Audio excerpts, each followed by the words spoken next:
जो है सौरभ भारद्वाज, दुर्गेश पाठक और सत्येंद्र जैन से फिर से पूछताछ ईडी डिपार्टमेंट करेगी। प्रॉब्लम यह है कि जनता को तो गुमराह सारे नेता पार्टियां मिलकर करते हैं, लेकिन सवाल यह है कि क्या राजनीति है या सच है।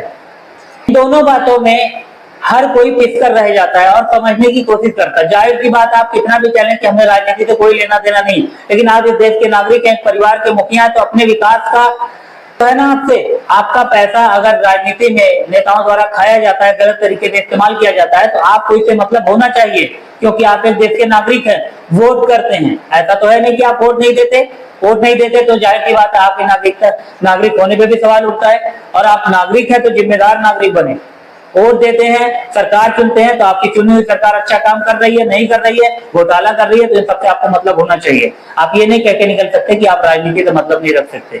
हर एक व्यक्ति राजनीति से मतलब रखता है, फायदे नुकसान से मतलब रखता है, क्योंकि उसको निजी जीवन में भी अपने विकास और फायदे नुकसान की जरूरत होती है। लड़ाई है ये जो करप्शन है, आए दिन नेता करते हैं, ऑफिसर्स करते हैं, ये भ्रष्टाचार की लड़ाई है। और सच तो है, ये भ्रष्टाचार की लड़ाई के साथ साथ ये लोकतंत्र की लड़ाई भी हो चुकी है कि करप्शन से, भ्रष्टाचार से हर कोई परेशान है। पासपोर्ट ऑफिस में पासपोर्ट वेरिफिकेशन के लिए लोग पैसा मांगते हैं, पुलिस वाले।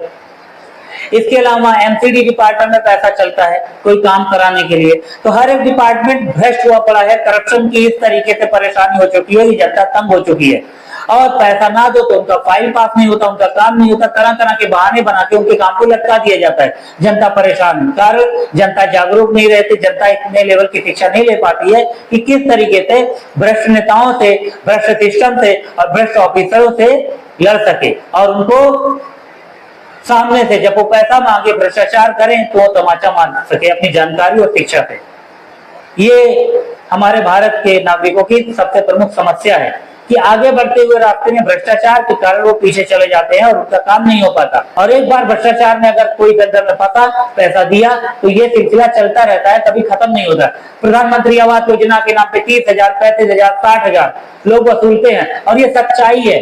अब ये चाहे नरेंद्र मोदी जी के पास वीडियो पहुंचे या योगी आदित्यनाथ जी के पास पहुंचे या कहीं भी, सच है। आप ग्राउंड लेवल पर जाके देखें, वेरिफिकेशन के नाम पे पहले ये बात हो जाती है कि आपका पैसा पास होगा जब आप ये हामी भरोगे कि हर एक किस्त के साथ लड़ाई दिल्ली की सड़कों से संसद तक जा पहुंची है। आम आदमी पार्टी का कहना है कि राजनीति का गलत उपयोग हो रहा है, संविधान का गलत उपयोग हो रहा है, और ये सिस्टम का, डिपार्टमेंट का गलत उपयोग हो रहा है। ED department, Bharatiya Janata party या मौजूदा सरकार पर ऐसा कर रही है। मैं तो कह रहा हूं कहने पे ऐसा कर रही है, लेकिन जिसको डर नहीं है, जिसने गलती की नहीं है, उसको क्या डर है।